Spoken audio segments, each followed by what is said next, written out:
হরে কৃষ্ণ কৃষ্ণ কৃষ্ণ হরে হরে, হরে রাম রাম রাম হরে হরে। আজকে রামায়ণ পড়া যাক। রামায়ণ মহাভারতে যদি কেউ পড়ে তাহলে বুঝতে পারবে যার মন ভালো তার সব ভালো।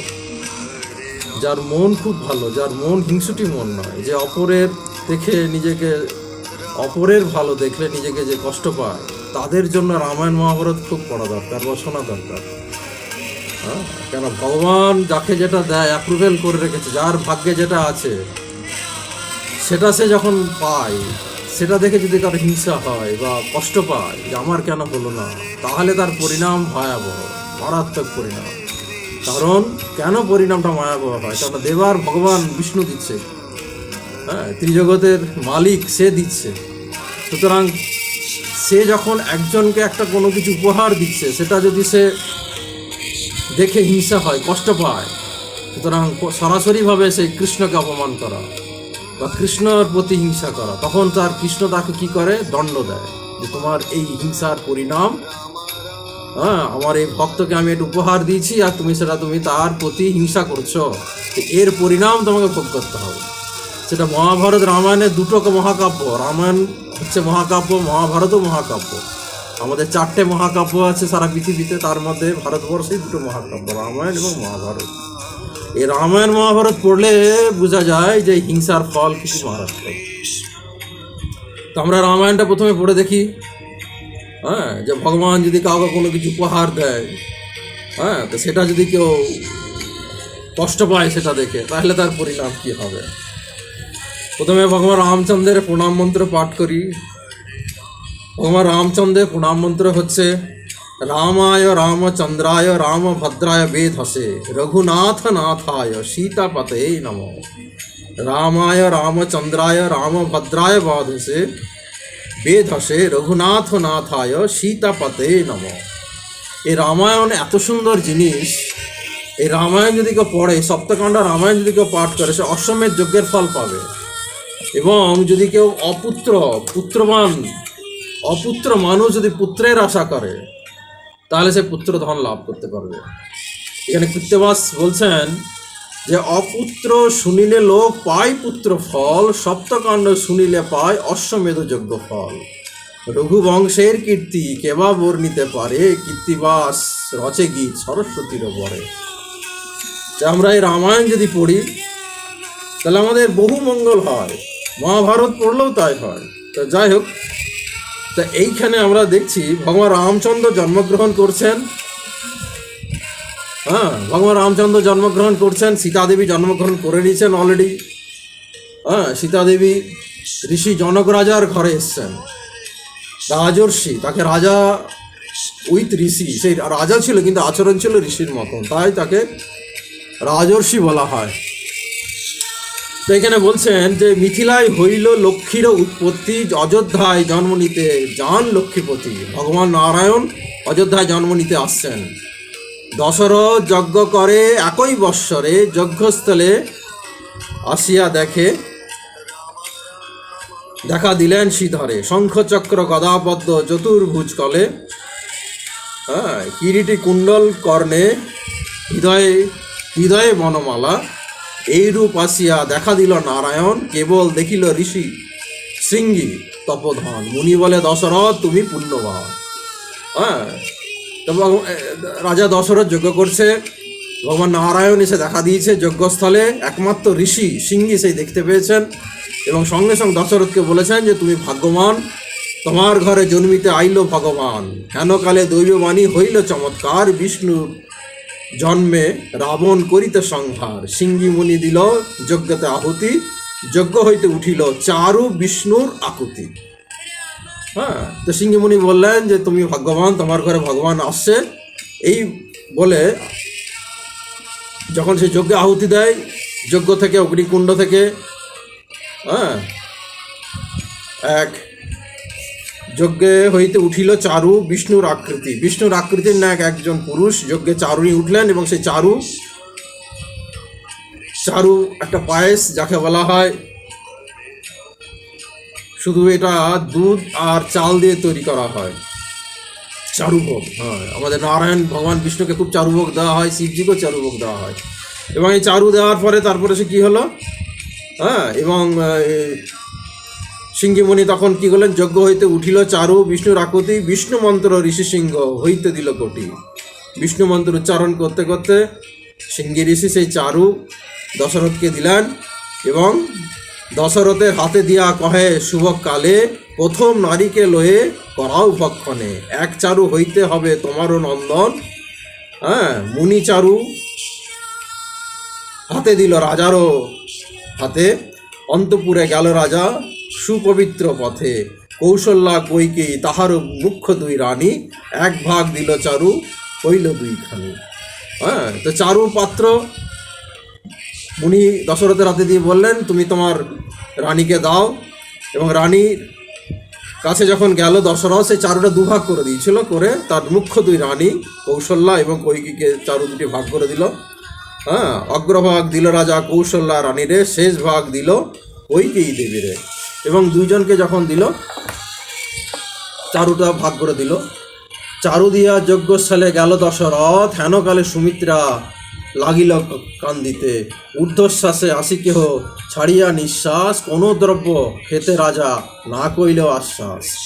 হ্যাঁ, এবার দেখা যাচ্ছে যে দশরথ রাজার তার 3টে স্ত্রী ছিল মুখ্য, তার মধ্যে সুমিত্রা দেবীকে রাজা যেহেতু চারু ভাগ দেয়নি, সে তার প্রচণ্ড কষ্ট হচ্ছে, এবং কষ্ট হওয়ার ফলে সে কান্নাকাটি করে কাঁদছিল, এবং কান্নার ফলে সে নিজেকে অভাগিনী বলে বলছিল। হ্যাঁ, আমি তো দুর্ভাগা নারী, বিফল জনম, আমারে বঞ্চিয়া খেয়ে কত পাবে ধন, শুনিয়া কৌশল্যা রানী হয় দয়ামতী, বলিতে লাগিল রানী সুমিত্রের প্রতি, মনে মানিয়াছি যেন 3টি ভগিনী, আপনার ভাগে তোমার দিব্য অর্ধখানি। সুতরাং দেখা যাচ্ছে যার মন ভালো তার সব ভালো। তো এখানে যখন দেখা যাচ্ছে সুমিত্রা দেবী যখন কান্নাকাটি করছে যে আমাকে রাজা ভাগ দিল না, তো কৌশল্যা রানীর মন খুব ভালো ছিল, খুব দয়ামতী ছিল। হ্যাঁ, সে তার কান্না শুনে সে ছটফট করেছিল। সে তখন কি বলল যে ঠিক আছে ঠিক আছে, তুমি আমার ভগিনী, আপন ভাগ হইতে দিব অর্ধখানি, আমি আমার ভাগ থেকে তোমাকে অর্ধখানি দেব। ইয়া হইতে তোমার যদি জন্মেরও নন্দন, আমার পুত্রের সঙ্গে রহিবে সে জন। হ্যাঁ, সে কত সুন্দর কথা বলছে। এই চারু খেয়ে যদি তোমার ছেলে জন্মগ্রহণ করে, পুত্র জন্মগ্রহণ করে, তাহলে সে ছেলে আমার ছেলের সঙ্গে থাকবে। সে কিন্তু কোনো কন্ডিশন করেনি যে আমার ছেলের সেবা করতে হবে। তো এই কথাটা যখন কৌশল্যা মা যখন তার বলল সুমিত্রা দেবীকে, সেটা শুনে কৈকেয়ী তখন কুড়মতি হয়েছে। কুড়মতি মানে হিংসুটি। হ্যাঁ, কি তা লেখা আছে, কৃতিবাস কি ব্যাখ্যা করছেন, কৃতিবাস সোজা, তাহা দেখে বসিয়া কৈকেয়ী কুড়মতি, কপটে ডাকিয়া কহেন সুমিত্রার প্রতি। হ্যাঁ, কৈকেয়ী তখন কপটে ডাকলো সুমিত্রাকে, কপট মানে ছলনা করে বা ছোট মন করে, যে তুমি আসো, তোমারে চারু অর্ধেক অংশ দিব আমি, সুমিত্রা ভগিনী এই সত্য করো তুমি, আমার চারুর অংশে হবে যে নন্দন, আমার পুত্রের সহিত করসে জন, আমার পুত্রের সঙ্গে করসেই জন, সুমিত্রা বলে দিদি করিলাম পণ, আমার পুত্র দাস হইবে নন্দন। তো এখানে কৈকেয়ী তার অনিচ্ছা সত্ত্বেও সে চারুর অর্ধেক অংশ সুমিত্রা দেবীকে দেয়, এবং তাকে সে বলে যে তোমার যে পুত্র সন্তান হবে সে যেন আমার সঙ্গী থাকে, আমার ছেলের বডিগার্ড মানে সঙ্গী। তখন সুমিত্রা দেবী বলে যে ঠিক আছে, আজ আমি পণ করলাম, যে সুমিত্রা দেবীকে বলল যে ঠিক আছে, আমার যদি ছেলে হয়, আমার পুত্র, সুমিত্রা বলে দিদি করিলাম পণ, সুমিত্রা দেবী বলছে আমি আজ পণ করলাম মানে প্রতিজ্ঞা করলাম, আমার পুত্রের দাস, তোমার পুত্রের দাস আমারও নন্দন, তোমার ছেলে আমার ছেলে তোমার পুত্রের দাস হবে, মানে সেবা করবে, চাকর। এত বলি শেষ ভাগ দিল তাহারে, 3 জন খাইলেন চারু একবারে, এক অংশে নারায়ণ 4 অংশ হইল, 3 গর্ভে জন্মিলেন শুভক্ষণে হইয়া, হেতাযজ্ঞ সঙ্গ করি রাজার দশরথ, ব্রাহ্মণের ধন দান করিল বিধিমতে, ব্রাহ্মণ তুষিয়া করি নানা ধনদান, ব্রাহ্মণের তুষিল করি নানা ধনদান, সবে আশীর্বাদ করে হও পুত্রবান। সুতরাং রাজার যজ্ঞ শেষ করে সমস্ত ব্রাহ্মণদের সে দান করেছিল, এবং ব্রাহ্মণরা তখন তাকে আশীর্বাদ করেছিল। ব্রাহ্মণরা কি আশীর্বাদ করেছিল? যে সবে আশীর্বাদ করিয়া বলে হও পুত্রবান, বিদায় হইয়া মুনি নিজ দেশে যায়, আদিকাণ্ডে কহিল পুত্রষ্টির যজ্ঞ হয়। সুতরাং রাজা দশরথ পুত্রষ্টির যজ্ঞ সমাপ্ত হয়ে গেল, ব্রাহ্মণরা আশীর্বাদ করে গেল তুমি পুত্রবান হও। তো যাই হোক, এইবার চৈত্র মাসে শুক্লা অষ্টমী শুক্লা নবমী তিথি মধু মাসে শুভক্ষণে ভূমিষ্ঠ হইল জগৎ স্বামী। হ্যাঁ, এবং ভগবান রামচন্দ্র জন্মগ্রহণ করলেন এই চৈত্র মাসে রামনবমীর দিনে শুভক্ষণে। তো এই কথাটা এইবার আমরা বুঝতে পারছি। এইবার আমরা পড়ে দেখব, যার মন ভালো তার সব ভালো, আর যার মন খারাপ তার কিন্তু সব খারাপ। তো এইবার যখন ভগবান নারায়ণ জন্মগ্রহণ করে ফেললেন, তখন কিন্তু কইকেয়ী খুব কষ্ট পেল। কি হলো? এক অংশে জন্ম হইল নারায়ণ, শুনিয়া দুঃখিত বড় কইকেয়ীর মন। আজ হইতে কৌশল্যা বাড়িল সোহাগে, মম পুত্র মোরে পুত্র কেন বিধি নাহি দিল আগে। হ্যাঁ, সুতরাং কইকেয়ীর মনে তার খুব হিংসা হচ্ছে যে আমাকে ভগবান কেন আগে সন্তান দিল না। কারণ কৌশল্যা সে রাজার খুব প্রিয় হয়ে যাবে এবং কৌশল্যার ছেলে রাজা হবে। বলিতে বলিতে হইল, হয় তারপর কি বলছে, জ্যেষ্ঠ পুত্র রাজা হয় সর্বশাস্ত্রে বলে, মোর পুত্র বিধি কেন নাহি দিল আগে। সুতরাং কইকেয়ীরও ইচ্ছা ছিল যে আমার পুত্র আগে হবে এবং আমার পুত্র বিধি কেন আমাকে দিল না। তাহলে এটা আমরা দেখতে পাচ্ছি যে কইকেয়ী সে চাইছিল আমার ছেলে হোক, রাজা হবে, এবং তার ফলে তার পরিণামও তার খুব খারাপ হয়। হ্যাঁ, ভরত মহারাজ কোনোদিন তাকে মাকে মা বলে সম্বোধন করে নাই যতদিন সে জীবিত ছিল। ঠিক সেম দেখা যায় মহাভারতে। একই মনোবৃত্তি, কইকেয়ীর মতন একই মনোবৃত্তি ছিল কার? গান্ধারীর। হ্যাঁ, গান্ধারীও চাইছিল, কারণ গান্ধারী কী হয়েছিল, দৈপ্যায়ন ব্যাসদেবের কাছে চালাকি করে আশীর্বাদ নিয়েছিল যে আমারও পুত্র যেন 100 সন্তান হয় এবং তারা যেন বিশাল যোদ্ধা বাহুবলী হয়। তো এইবার কিন্তু কুন্তী দেবীর মনে কোনো পাপ ছিল না। কুন্তী দেবী, যার মন ভালো তার সব ভালো। কুন্তী দেবীরও মন ভালো ছিল, কৌশল্যা মায়েরও মন ভালো ছিল, যার জন্য তাদের সব ভালো হয়েছে। এখানে ভালো বলতে ধন দৌলত ঐশ্বর্য পেয়ে ভালো সেটা নয়, ভালো বলতে তার ছেলে সন্তানরা ভালো হবে। যায় যে বাবা মায়ের মন খুব ভালো, তাদের সন্তানাদিরা খুব ভালো হবে, শেষ বয়স পর্যন্ত সে মা বাবার সেবা করবে, এইটাই হচ্ছে ভালো। সে ডক্টরেট করলো, পিএইচডি করলো, আমেরিকাতে গিয়ে সে বিশাল বড় পোস্টে হোল্ড করে সার্ভিস করলো, এটা বাহাদুর নয়। বাহাদুর কখন? যখন সে তার পিতামাতা সেবা করবে। এবং পুত্র যদি ভালো হয়, যে সেই পুত্রের কাছেই তার বাবা দেহত্যাগ করবে। এবং যাই হোক, তো এইবার যখন কুন্তী দেবীর সন্তান যুধিষ্ঠির মহারাজের জন্ম হলো, সেই কথাটা যখন গান্ধারী শুনতে পেয়েছিল, গান্ধারী এরকম অস্থির হয়ে গেছিল। তো মহাভারতে কি বলছে, শুনিয়া গান্ধারীর আপন পশরী মূর্ছিত হইয়া পড়িল।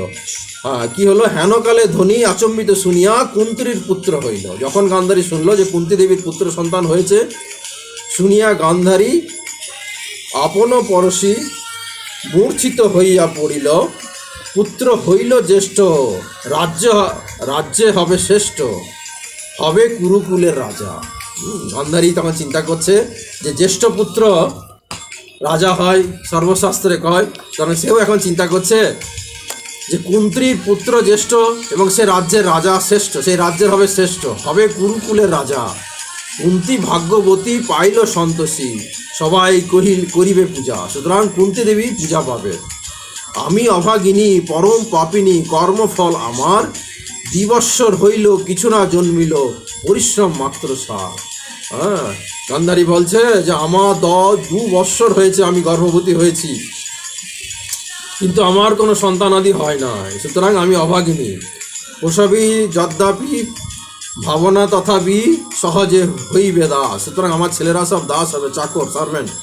হেন অনুমানে দৃঢ় কইল মন, গর্ভ করিব বিনাশ। কুন্তী তখন সেই গান্ধারী কী করলো, যে গর্ভ রেখে লাভ নাই, কারণ আমার ছেলেরা তো সার্ভেন্ট হবে, চাকর হবে, সুতরাং এই সার্ভেন্ট রেখে লাভ নাই। সুতরাং কী হলো, লোহার মুগরে আপন উদরে নির্ঘাত করিল হনে। হ্যাঁ, এই যে কুন্তির মনোভাব যে আমার ভগবান গিফট দিচ্ছে, কুন্তি দেবীকে ভগবান গিফট দিয়ে দিচ্ছে তোমার ছেলে রাজা হবে, কৌশল্যা মাকে ভগবান গিফট দিয়েছে, ভগবান নারায়ণ নিজে চলে এসছে, এখানে তো ভগবান আছে না। তো যে যাকে ভগবান যাকে গিফট দেয়, উপহার দেয়, সেটা যদি কেউ হিংসা করে তাহলে ভগবান তারও সর্বনাশটি করে ছেড়ে দেয়। কারণ এখানে দাতা হচ্ছে ভগবান শ্রীকৃষ্ণ। হ্যাঁ, ভগবান যাকে দিচ্ছে সেটা দেখে সবার আনন্দ পাওয়া উচিত। তখন কুন্তি কি করলো, সে গর্ভপাত করলো। হ্যাঁ, এবং নাহিক পদ নাহিক মুন্ডু সবে মাংস পিণ্ড গান্ধারীর প্রবেশ হইল, ডাকিয়া দাসী চিত্ত ঘৃণা ঘাসি খেলাইতে ইচ্ছা করিল। এবং তার গর্ভপাতে সে কি হলো, সে মাংসকুণ্ড হলো, তার নাহিক পদ নাহিক মুন্ডু, হ্যাঁ, ছাতা মাথা কিছু নাই। সে দাসীকে ডেকে ঘৃণার সঙ্গে বলে এগুলোকে ফেলে দাও। জানিয়া কারণ মুনি দৈপ্যায়ন আসিয়া হইল উপনীত। এবং দৈপ্যায়ন মুনি অন্তর্যামিনী, সে তখন এসে সে বর দিয়েছিল তুমি শতপুত্র লাভ করবে। সে তখন এসে বলে যে তুমি এটা কি করলে, হ্যাঁ, আমি তোমাকে আশীর্বাদ দিয়েছি তোমার শতপুত্র হবে।